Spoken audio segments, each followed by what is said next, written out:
Okay. Hey, how are you? This is Salah Nassar. I am a VP of Marketing at CipherCloud. Okay, tell us what CipherCloud's all about. CipherCloud is a company, as you can probably tell by the name, Cipher is a data protection company, and we are a cloud-native, cloud security company. So, why cloud security? So, cloud security is an emerging area. Cloud security means many things, and specifically to CipherCloud, cloud security is about data protection in public and private apps in a category called CASB, Cloud Access Security Broker. So why cloud security? Cloud security has many challenges to it if you think about it every day. Think about your personal approach to using cloud apps. What do you do on a day-to-day basis? Well, you use your username, password, and most of us actually forget what our password is, so we just open the app and we automatically log in. So identity is very important. I would definitely raise my hand if the question was asked, has someone tried to reset your password unknowingly? Absolutely, it happens all the time. So identity is very interesting when it comes to cloud security. The other aspect of cloud security is data. I have zero visibility of where my data is every day. And again, apply this to your personal life. Where is your personal data? Your personal data is uploaded to the cloud. Sometimes we don't think about it as the cloud when we attach our personal information to email and we hit send, or we upload it to Box so we can share it with another partner, vendor, contractor, whatever it may be. So visibility of cloud usage when it comes to identity and when it comes to data are very critical in cloud security. Give me a comparison and contrast of traditional security and why it's not enough. You know, the interesting thing about cloud security and why traditional on-premises security or just traditional security in general is not enough. Traditional security has zero visibility or control in the cloud. A quick scenario, if I upload sensitive data or even create data within Office 365 in the cloud, my traditional security never sees it. My on-prem endpoint, my on-prem threat protection, my headquarters, the firewall, the proxy, VPN solutions, threat protection solutions, data backup solutions, nothing ever gets a whiff of what's actually happening in the cloud. And today, we create data in the cloud and we share data in the cloud. Therefore, it renders traditional security solutions useless. Do you think CIOs truly understand the cloud and how to secure it or use it for security?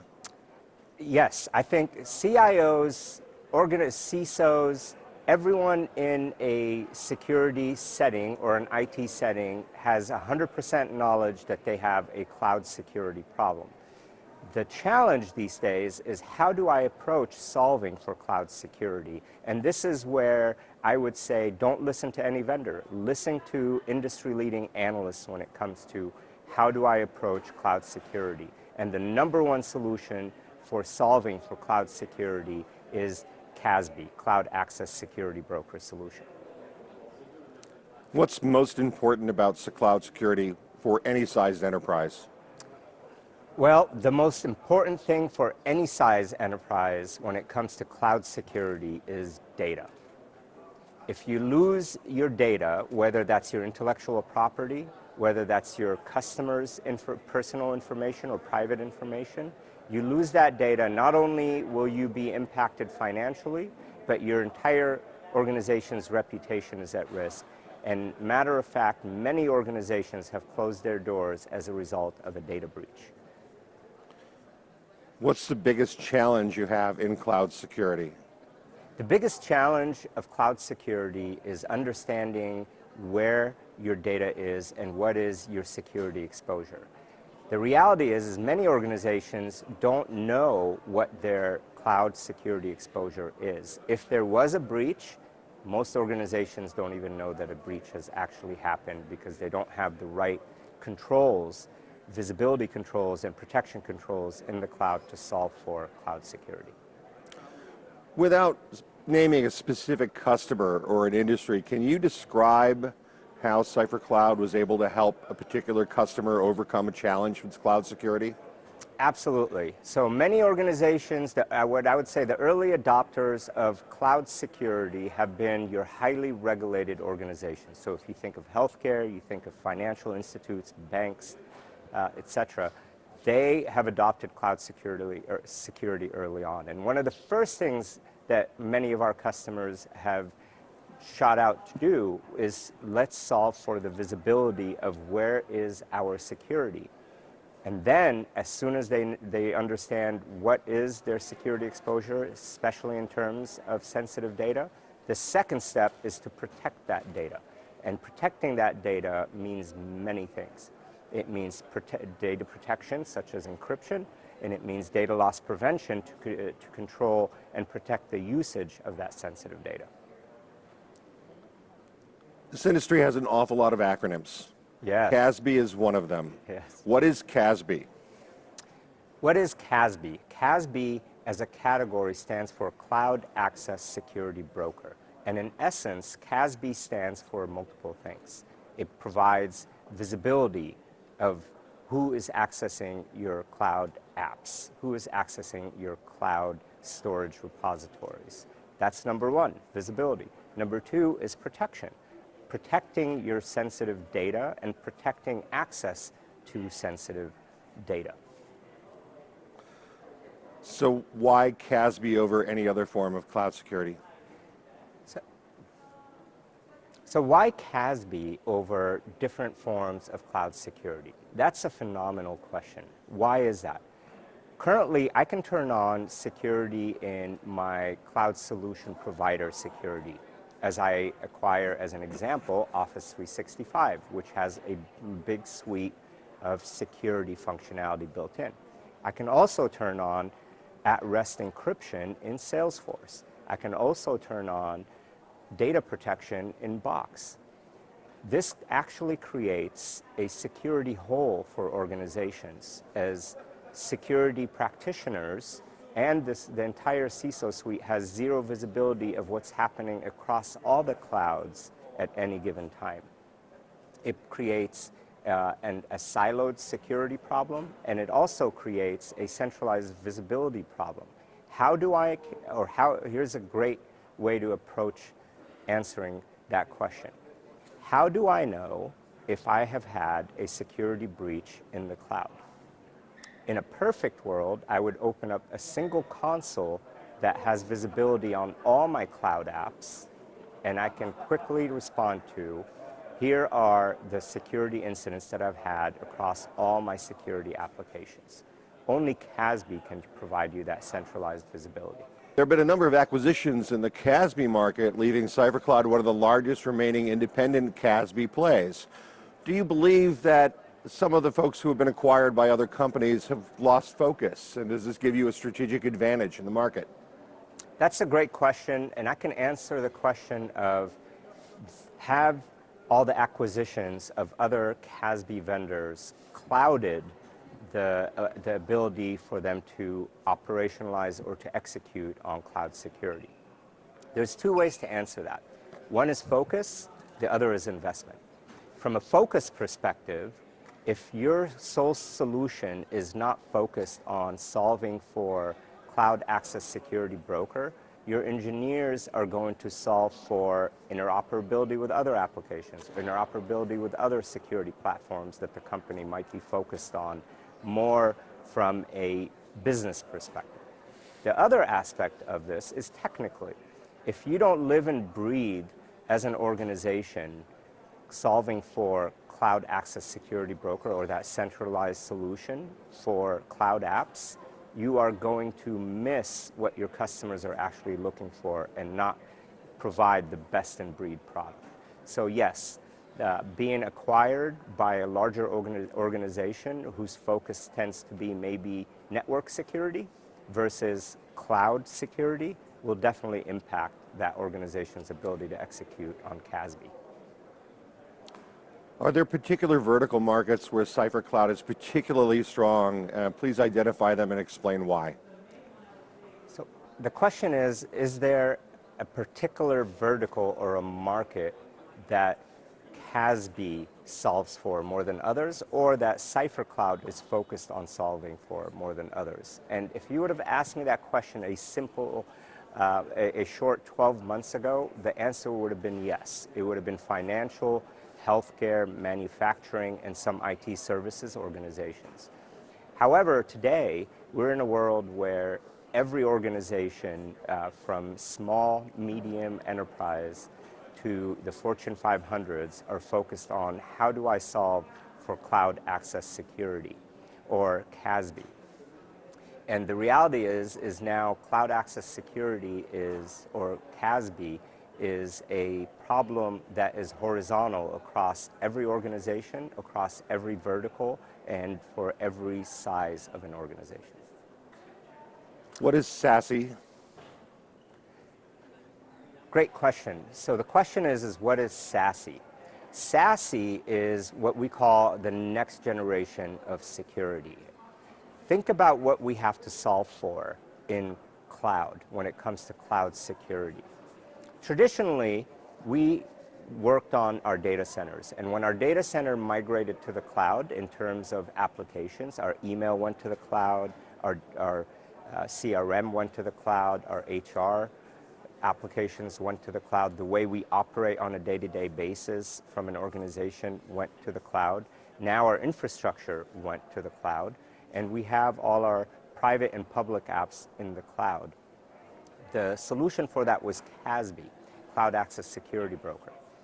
Now we're solving for the need to expand our traditional headquarter security. Our firewall is now a service. Our proxy services are now service. VPN is turning into a service. Right? Software-defined perimeter is now a service. And now the question with SASE is, how do we approach solving for the network edge, the traditional on-prem solutions, and migrate them to the cloud as a service? And that is the foundation of SASE. We're hearing a lot about zero trust. What is zero trust? What does it mean? And can you explain it in plain English? Zero trust. What does it mean, and what does it mean from CipherCloud's perspective? Zero trust is quite simple when you break it down to its purest form. Zero trust is about the user, and I need to let this user access my services. And specific to CASB and CipherCloud, it's to access your cloud apps, public or private cloud apps. So where does zero trust fit in? Well, I need to challenge the user and secure the user's connection, secure who the user is from an identity perspective and from a user behavior perspective as they attach to my cloud services using their username, password, using possibly a BYO device, a bring your own device, and they're using these credentials to access my cloud apps that have sensitive data on them. So net, zero trust is the ability to apply security controls to any user using any device and connecting to any of your cloud app security and be able to look at that user behavior, that entire framework from beginning to end and between cloud to cloud. Salah, this is one of the largest security conferences in the world. I'm curious how many RSAs you've attended and what's the biggest change you've seen in the show over the years? How many RSAs have I attended? Oh my goodness. I've been in the security industry since 1999, and I can't count how many RSAs I've been to because I have not attended every single one, but there has been a dramatic change in the past 20 plus years in the security world. Security started off as firewalls and being able to literally cage your data center and provide controls around your data center, to today we're in a cloud-native virtual environment where I can use my credentials and access any cloud service I want, strictly with my username, password. Now, that has dramatically changed. It literally blew up that entire investment that we had done in the past of creating that security onion around my headquarters, and now we're replicating all of this in the cloud, and the cloud continues to change and evolve and bring new challenges every year. That has been a dramatic change for us in the security world over the past 10 plus years. All right. This is the first day of the show, if you will. What do you think the biggest news from the show this year is so far? What's going to be the biggest news in RSA this year at RSA 2020? User-centric security. You're going to hear the human element, you're going to hear user-centric, data-centric, people-centric, human-centric security. And net-net what that means is, while there is no more security perimeter, as all we are now is a username password, and our applications and our data are flowing everywhere, the focus is how do we protect the person, how do we protect the user, and how do we create a security framework built around people and their identity. That is going to be the trend this year and moving forward for the foreseeable future. The show used to be North Hall and South Hall. Now that's massively filled up. How do smaller companies break through all the noise here to get noticed, to get attention? So how do you get noticed in an environment where every year we see more and more vendors coming into RSA, and every year just about every one of the vendors that you talk to, by the time you walk away from talking to that particular vendor, you think, I can't live without this solution. The reality is that trend is going to continue. Security has been evolving, will be evolving, and every year you're going to see new vendors coming in with what they call the best-of-breed solution. And the way you break through as a company looking for the right security solution is look at where your biggest risk is and think about what you need to solve for and be very pointed on who you need to talk to on the floor. I don't know if I answered that question. That's fine. No, that's good. What is a bigger issue for you? Is cyber crime or cyber warfare, and why? What is the biggest issue, cyber crime or cyber warfare? And the reality is there's not much of a difference between those two. The only difference between those two is the focus. One is looking to sabotage, the other is looking to steal. Ransomware, as an example, versus some sort of a sabotage to bring your services down. The reality is you don't have a choice as an organization. You can't decide which one you want to defend against. You have to defend against both and against all. As a security professional, you see a lot of stories out there about breaches and vulnerabilities and viruses and malware and ransomware. What keeps you up at night and why? Oh goodness, what keeps me up at night when it comes to security is not having a solution for the problem that I don't see ahead of me. And that is absolutely our biggest problem in the industry. The market is moving so fast in terms of cloud apps, in terms of new solutions, in better way to run your business. And with every one of those new solutions, new approaches, new products to help you run your business comes a new set of vulnerabilities. And the race, the never-ending race, is how do we stay ahead of that? And how do we help organizations be safe from either cyber criminals or cyber warfare or just any bad actor in general?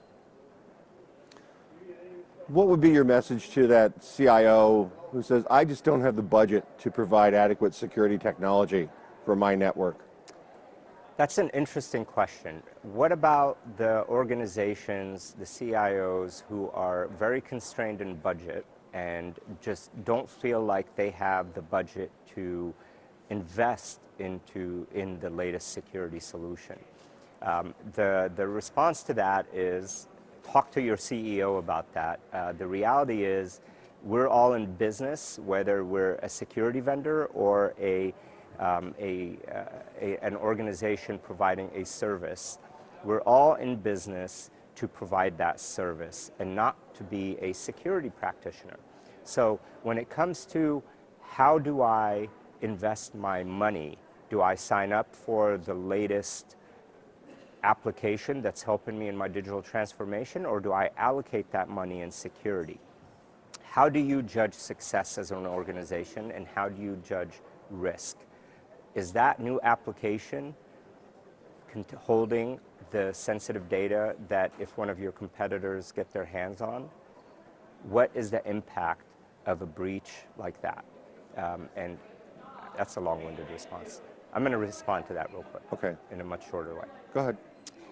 For CIOs that are looking to figure out why or how should I invest in security, the best way to start is to look at the exposure you will have in the case of a breach.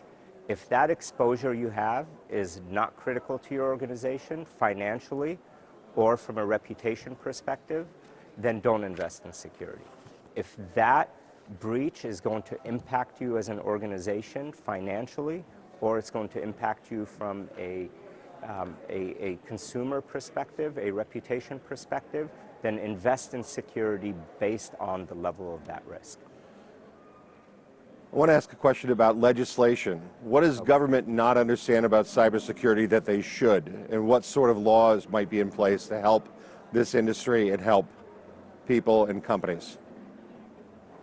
The government has been incredibly active with working with organizations in the cybersecurity world, as well as the private sector, in figuring out how to best approach security.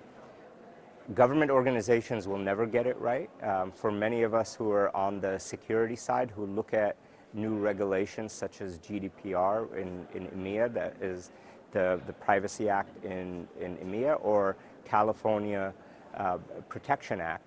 If we look at these regulations, they are very heavy-handed in terms of what the organizations need to do. However, this is very important for governments to step in and to help organizations with a framework of what they should look at in terms of protecting their data and protecting their consumers and protecting the general population. Didn't answer that, but that's fine. That's fine. Tell me how CipherCloud can help a company achieve compliance with the California Privacy Act and GDPR. CipherCloud is a cloud-native organization whose sole job is to protect your sensitive data in the cloud. So we start with the end in mind.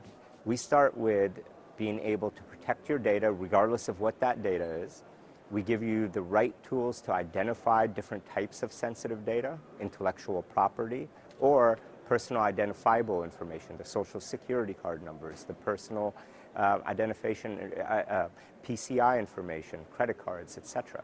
We help you identify this information in the cloud and provide and to police your policies that help you achieve PCI, that help you achieve HIPAA, that help you achieve CCPA, that help you achieve GDPR.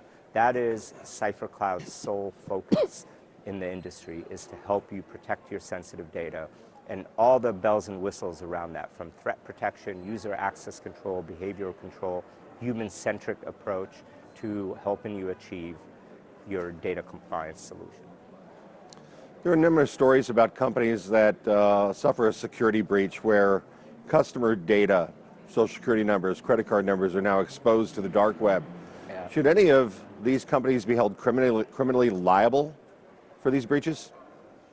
That is a great question. Should organizations be held responsible for data breaches? That is where the government is stepping in to help organizations abide by specific rules and to apply specific types of controls to protect sensitive data. The net is no. If the company has done their due diligence in protecting sensitive data and they can prove that they have gone through their due diligence of protecting sensitive data, the reality is there will be a breach at some point because the security world is always one step behind bad actors in the industry. I want to scratch that entire one. I don't want to say that.